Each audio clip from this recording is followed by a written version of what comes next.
SHUs at OE Dean Planning Ask Cover for her FAV. My name is Adam. I am 35 years old, and this is the story of how I almost married a woman who was already practicing being someone else's wife behind my back. I am not telling you this to make you hate her. I am telling you this so that if you ever start to feel the kind of wedding anxiety I felt, you know when it's nerves and when it's your instinct screaming at you to wake up. I met Emma when I was 29. We worked in the same building in London. She was on the seventh floor in a marketing agency. I was on the third in a boring insurance company doing risk assessments and drowning in spreadsheets. I first noticed her in the lobby. She was standing in front of the elevator, holding a coffee, frowning at her phone. The elevator doors opened. Everyone rushed in. She didn't move. The doors started to close.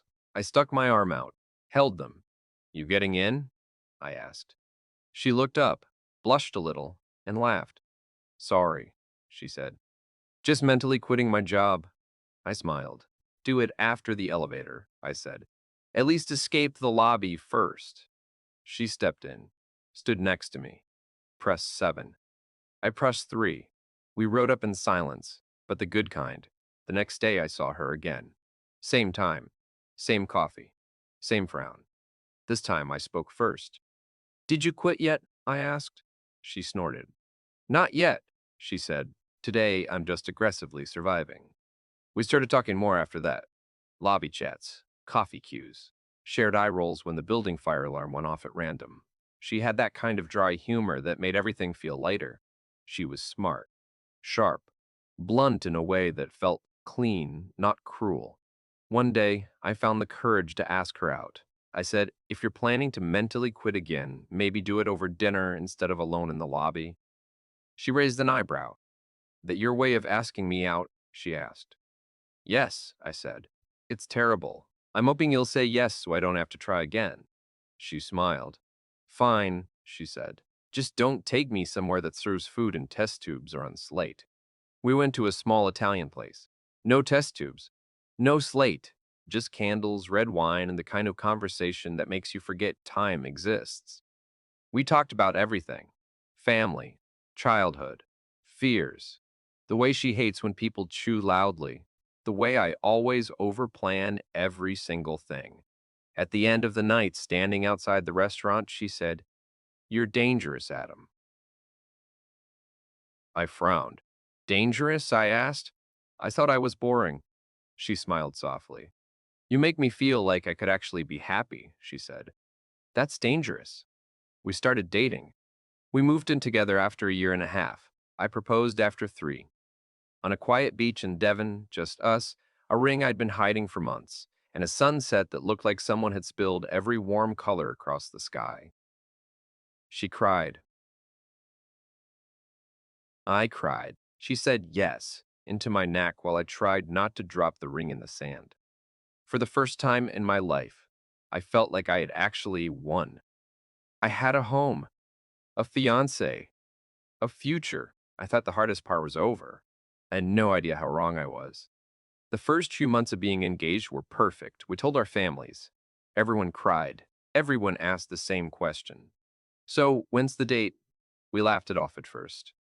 We're not rushing, Emma would say. We want to enjoy being engaged. Eventually, though, we started planning venues, guest lists, budgets. I had a spreadsheet with tabs and subtabs and color codes. Emma had Pinterest boards and saved Instagram posts and a list of absolutely nots longer than the actual plan. No chair covers, she said. No cheesy DJ. No hotel function room with patterned carpets. No horrible blue uplighting. I would grin and say, yes, ma'am. We agreed to split the planning.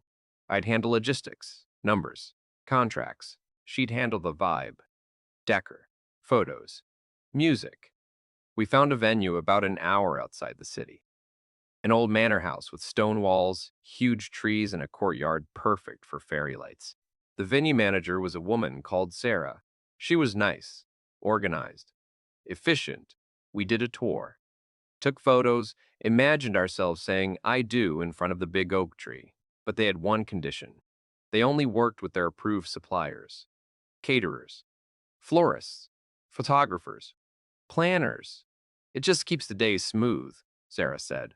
We've worked with them for years. Emma looked through the list and paused on one name. Who's this? She asked. Lucas Hart, planning and design. Sarah smiled. Oh, Lucas is one of our best, she said. He's more than a planner. He does design, styling, helps with timelines. Basically, he makes sure you don't lose your minds. Emma laughed. Can he start now? She asked. We booked him. That was the start. I just didn't know it yet. The first time we met Lucas was at the venue. He was put together.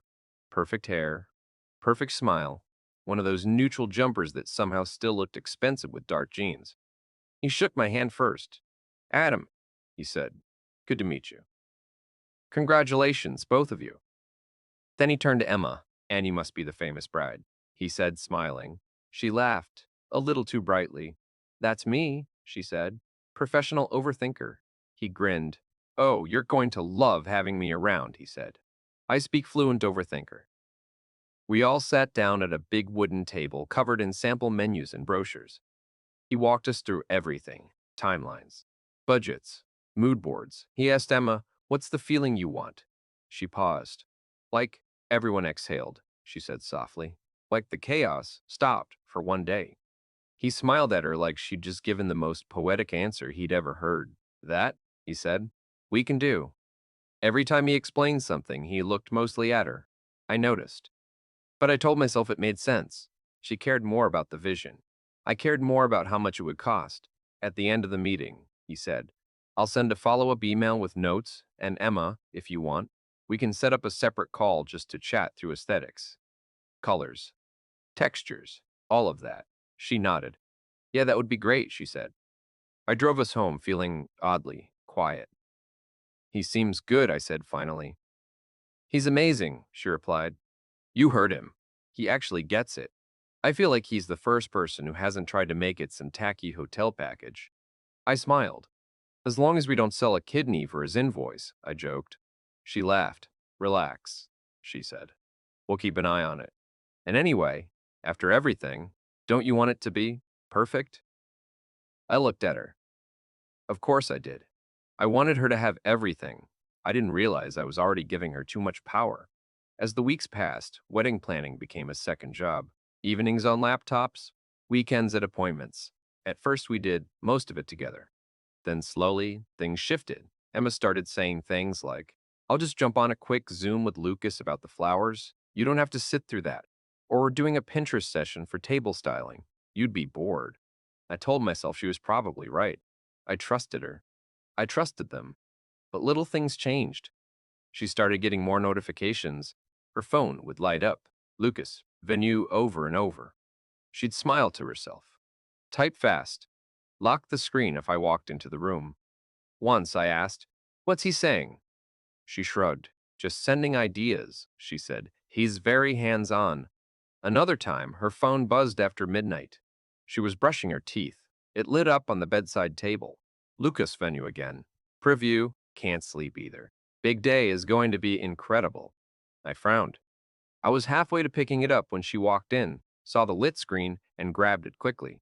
You okay? I asked. Yeah, she said a little too fast. Just an anxious bride group chat. Everyone's losing their minds these days.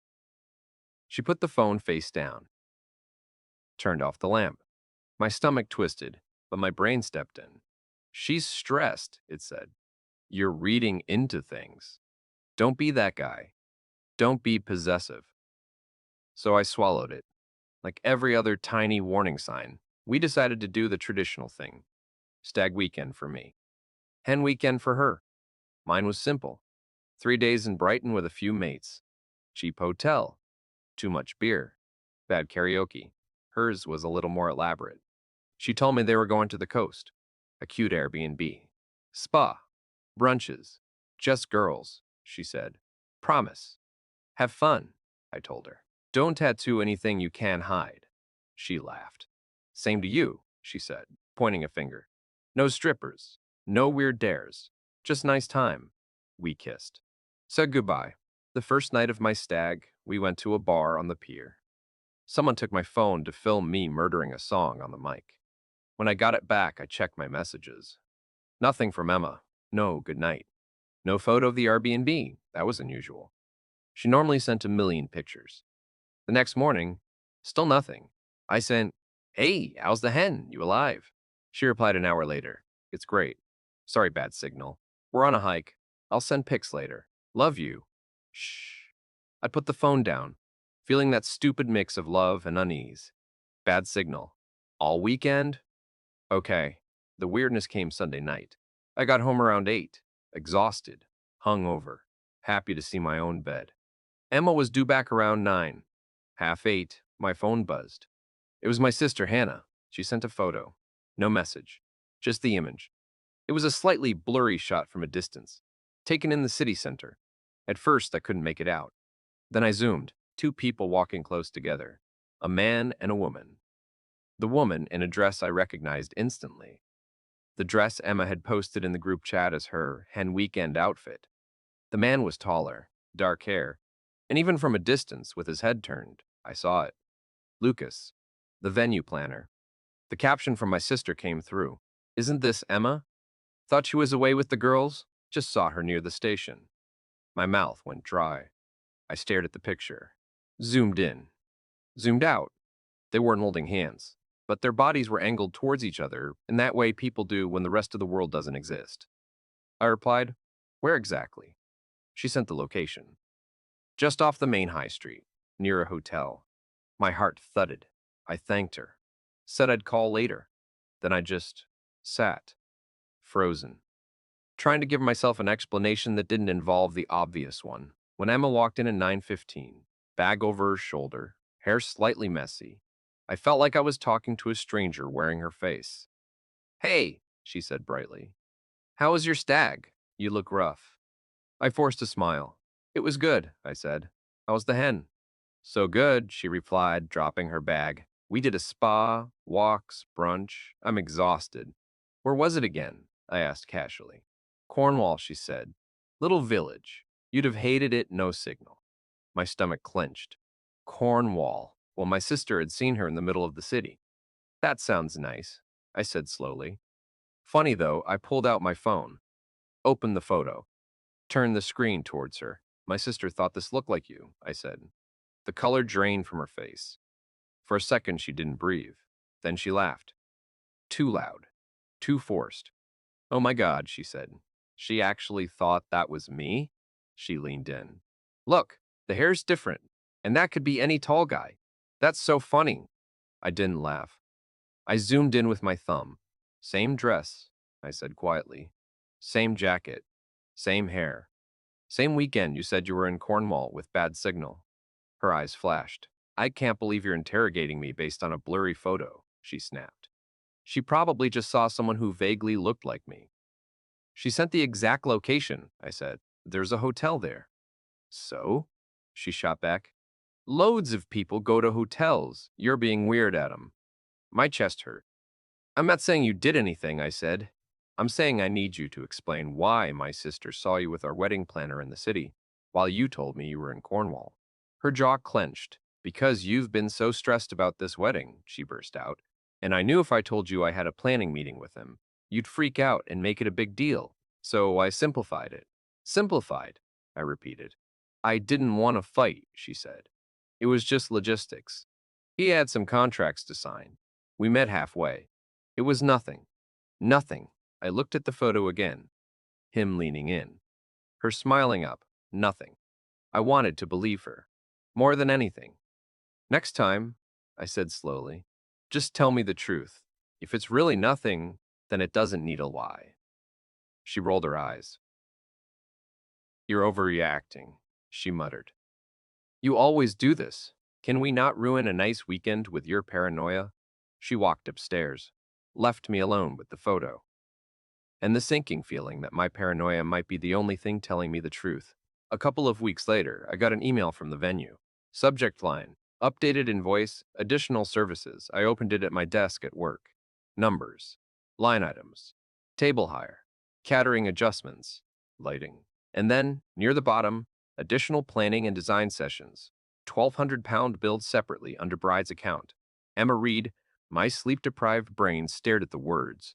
Additional sessions. We hadn't planned any additional sessions. At least, I hadn't. I scrolled down. Attached was a spreadsheet with dates and durations. Meetings with Lucas, not just during the workday. Evenings, Saturdays, a 3-hour block on a Sunday afternoon when she told me she was visiting her mom. No mention of me invited to any of them. My throat felt tight. I forwarded the email to Emma. Hey, just got this from the venue. Can we talk about these extra sessions? Did I miss something? She replied 2 hours later. Yeah, I asked him for a few extra meetings about decor stuff. Wanted to surprise you. Don't worry about it. I'll cover the extra cost. Surprise. That word sat in my stomach like a stone. I replied, You don't need to surprise me. I'd rather we were on the same page than paying out extra for things I don't know about. She answered, You're making a big deal out of nothing. It's normal. I wanted to make it special. I stared at the screen. How many times can you call something nothing before it's clearly something? The moment I stopped giving her the benefit of the doubt was a Thursday night. I was in bed, half asleep, when her phone rang. It was face down on the bedside table. She was in the bathroom. The caller ID lit up the screen. Ella Venue. It rang out. Then again. Then again. On the third attempt, she came out of the bathroom, saw the lit screen, and grabbed the phone. Hey, she said quietly, walking out into the hallway. She closed the door behind her. Her voice dropped to a low murmur. My heart started racing. I got out of bed, limped to the door, and opened it a crack. I could hear her at the end of the hall. I told you not to call this late, she hissed. He's here. Pause. I know, she whispered. I miss you too. But you can't just, yes, after we lock things in. No, you can't say that. It's bad luck. Another pause. Then a soft, breathy laugh I hadn't heard in weeks. I stepped out into the hallway. She turned, saw me. Her face changed. She hung up. Everything okay? I asked. Yeah, she said quickly. It was just Lucas having a meltdown about a supplier. At 11:30 at night? I asked. He's stressed, she snapped. Big wedding season. He's allowed to be stressed. What were you telling him it was bad luck to say? I asked. You're eavesdropping now? She shot back. You're taking secret calls in the hallway with our wedding planner, I said. I don't think that counts as eavesdropping. I think that counts as me existing in my own house. She scoffed. This is what I mean, she said. You can't handle anything without turning it into a drama. My chest burned. It's our wedding, I said softly. If there's drama, I think I'm allowed to be involved. She shook her head.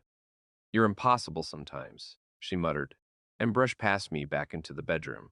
I stood in the hallway, heart pounding, knowing something was deeply wrong, but still hoping I was just being impossible. The final crack came from somewhere I did not expect.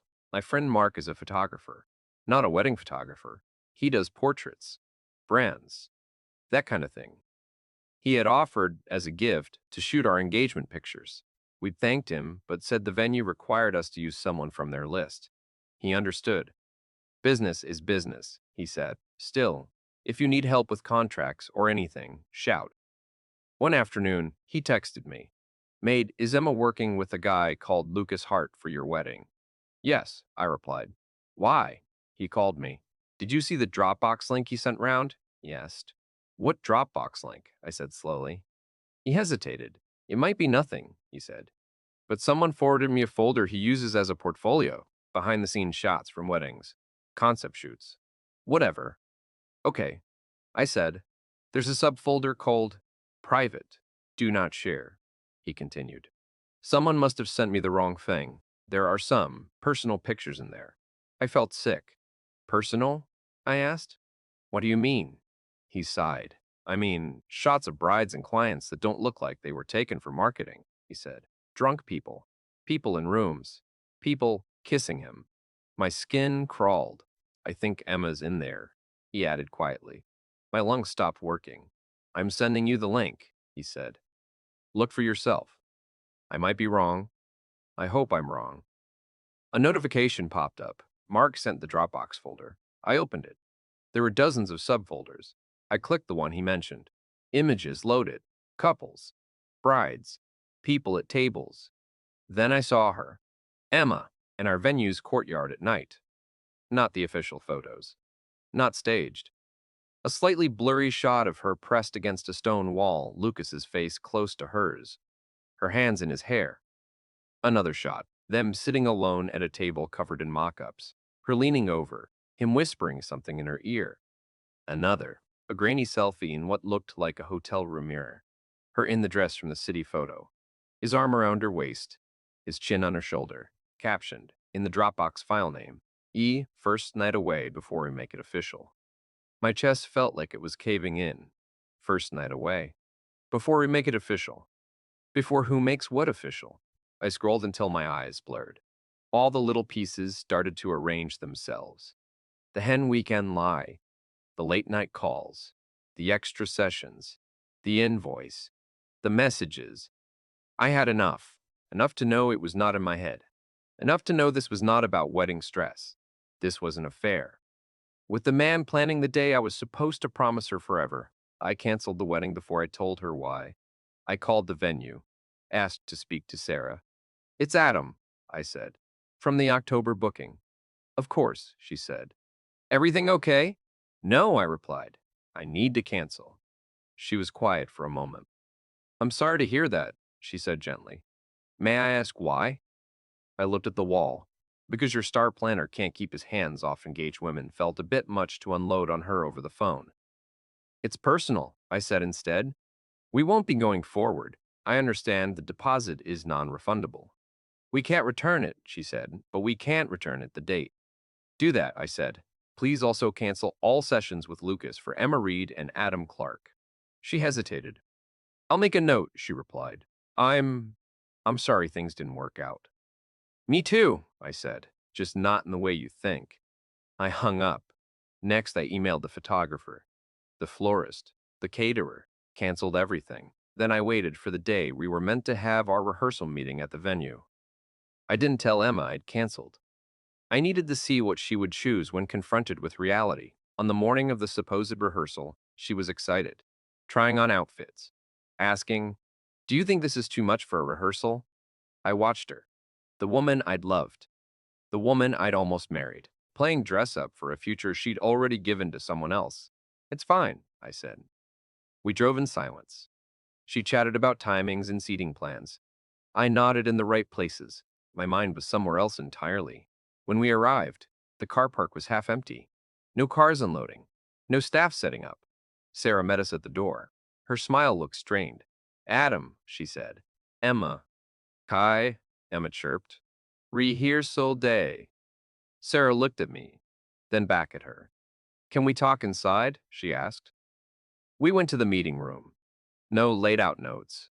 No mood boards. Just an empty table. Emma frowned. "Where's Lucas?" she asked. "I thought he was running this." I sat down. "He's been removed from our booking," I said. Her head snapped toward me. "What?" she demanded. "I canceled the wedding," I said quietly. Sarah's eyes widened. She hadn't known I hadn't told Emma yet. Emma laughed. A brittle sound. "Stop messing about," she said. "We sign contracts. You can't just cancel." "I did," I said. "Everything. The venue. The suppliers. All of it." Her voice rose. "Without talking to me?" she shouted. "What is wrong with you?" I opened my bag, pulled out printed copies of the email invoice, the phone logs I'd requested, screenshots from the Dropbox, spread them on the table like a disgusting deck of cards. Sarah's face went pale. Emma's words died in her throat. "What is this?" she whispered. "Evidence," I said, "so that when you inevitably tell me I'm overreacting, and it wasn't like that, and we were just close, you can look down and see that it was exactly what I think it was." She picked up one page, the hotel mirror selfie, her eyes filled with tears. "Where did you get this?" she asked. "Does it matter?" I replied. She turned to Sarah. "You sent him private files," she said. Sarah looked horrified. "No," she said quickly. "I would never. I didn't even know those existed." "That's the thing," I said. "You and I assumed we were booking a professional. Turns out we were booking a man who keeps trophies."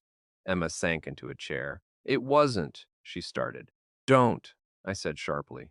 "Do not say it wasn't that serious. You met him alone. You lied about hen weekends. You let him write First night away before we make it official about you, while I was at home choosing napkin colors. Tears spilled over her cheeks. I didn't mean for it. If you say you didn't mean for it to happen, I cut in, I will walk out of this room without another word. She pressed her lips together. Sarah stood. I'll give you two some privacy, she murmured. She left. The door clicked shut. It was just us.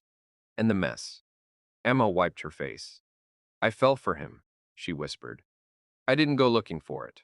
It just... I raised a hand. Careful, I said. You're about to say the sentence I banned. She exhaled shakily. Fine, she said. I chose it. I chose to text back. I chose to meet him. I chose not to tell you. I chose all of it. Is that what you want to hear? Yes, I said, because at least that sounds like the truth. She looked up at me. I still love you, she said. My chest tightened. No, I said softly. You love the version of me you get to come home to when you're done playing pretend wife with him.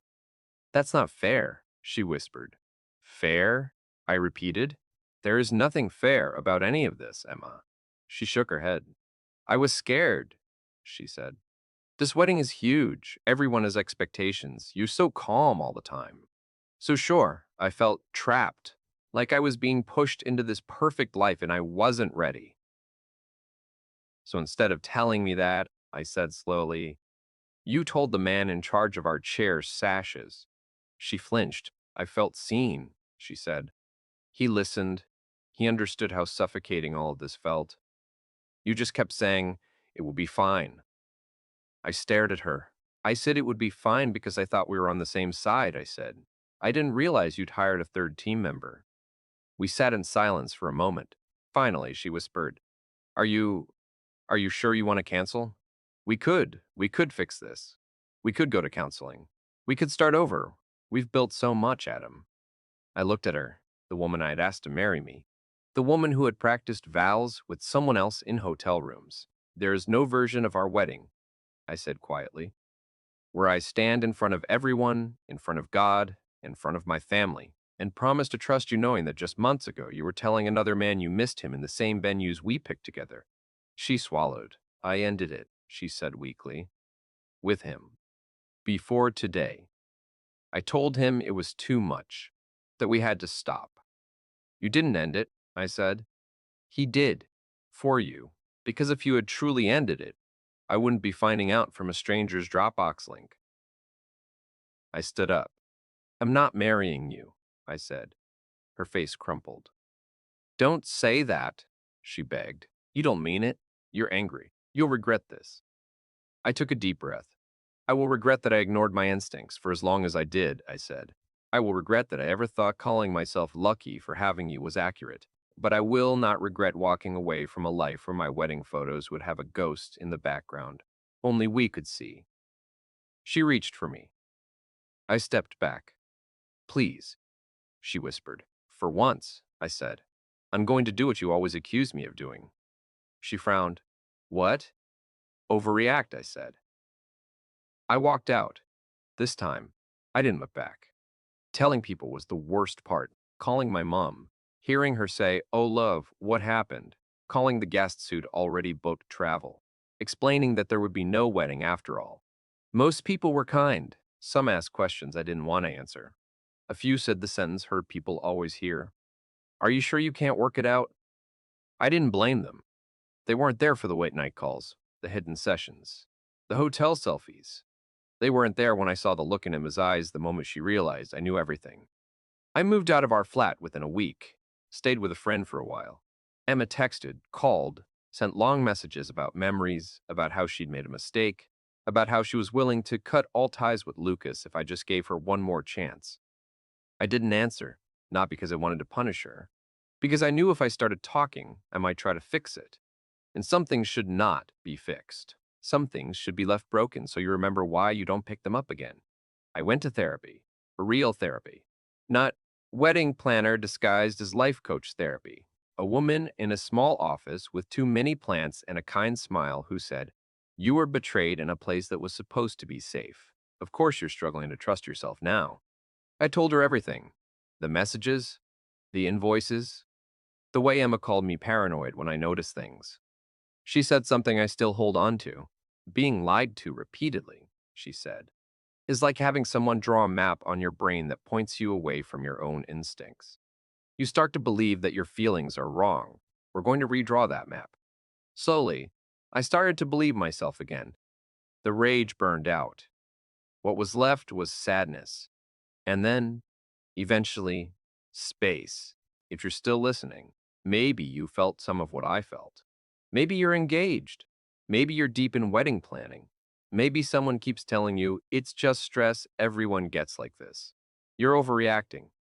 Maybe you've noticed late night messages from vendors, from friends, from exes. Maybe your partner keeps using the wedding as an excuse for why they're acting differently. Here's what I wish someone had told me months earlier. Wedding stress does not require lies. Vendor emails do not require midnight calls in hallways. Planning sessions do not require hotel rooms and secret photos. If everything is innocent, it can be seen. It can be known. It can be shared. When someone starts building a second story inside your wedding, one only, they and another person are allowed to see. That is not stress. That is betrayal wearing a white dress. If your gut feels off, and every time you mention it, you're told, you're jealous, you're controlling, you're crazy. I want you to know something. You are not crazy for wanting your engagement to feel safe. You are not controlling for wanting transparency with the person you're about to stand next to in front of everyone you love. You are not jealous for wondering why your partner seems more excited to talk to the planner, the colleague, the neighbor, than they are to talk to you. I used to think that calling off a wedding meant you failed. Like all the money, all the planning, all the time had been a waste. Now I see it differently. Calling off the wedding was the first real promise I kept to myself. I promised I would never again stand in a room and say words I didn't trust. I promised I would never again let someone convince me that noticing was the same as attacking. I promised I would rather disappoint 100 guests than live every day with a person who had already shown me they could stomach lying to my face for months. If you're standing on that edge now of a big decision, a big event, a big life step, and everything in your body feels tight when you think about what they're doing behind your back, please hear me. Walking away before the vows hurts, but staying after this kind of betrayal hurts longer. One is surgery, sharp, immediate. The other is infection, slow, spreading, harder to treat. You deserve a partner who doesn't use the word special to describe photos they took in secret. You deserve a partner who doesn't have to mute their phone during dinner because the person they shouldn't be texting keeps popping up. You deserve a wedding day that doesn't have a hidden storyline only two people are in on. My name is Adam. I almost married a woman who was rehearsing being someone else's wife while I picked out our first dance song. I thought that meant I was stupid. Now I know it just means I was willing to love fully and she was not willing to hold that love honestly. If you're trying to decide whether your fear is just nerves or a warning, ask yourself, does talking about it with them make you feel safer or smaller? Someone who truly loves you will not need secret folders and private messages and hidden meetings to get through wedding planning. They will look you in the eyes and say, I'm scared, I'm stressed, but I want you, just you. Let's figure this out together. Anyone else is not confused. They are just hoping you won't check the parts of the story they wrote without you. You are not crazy for wanting to know the full script before you say, I do. You are allowed to say, I don't. And walk away with your self-respect intact instead of walking down an aisle already knowing you're not the only person they've been saying forever to.